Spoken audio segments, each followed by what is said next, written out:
தெரிந்து கொண்டவரே, நாங்கள் உண்மை ஸ்தோத்தரிக்கிறோம். இந்த புதிய நாளில யோவான் எழுதின சுவிசேஷம் 15ஆம் அதிகாரம் 16வது வசனம் சொல்லுகிறது, நீங்கள் என்னை தெரிந்து கொள்ளவில்லை, நான் உங்களை தெரிந்து கொண்டேன்.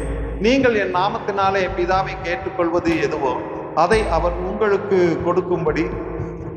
கொடுக்கும்தக்கதாக நீங்கள் போய் கனி கொடுக்கும்படிக்கும் உங்கள் கனி நிலைத்திருக்கும்படிக்கும் நான் உங்களை ஏற்படுத்தினேன் என்கிறார். அந்த ஏற்படுத்தினது தான் தெரிந்து கொள்ளுதல்.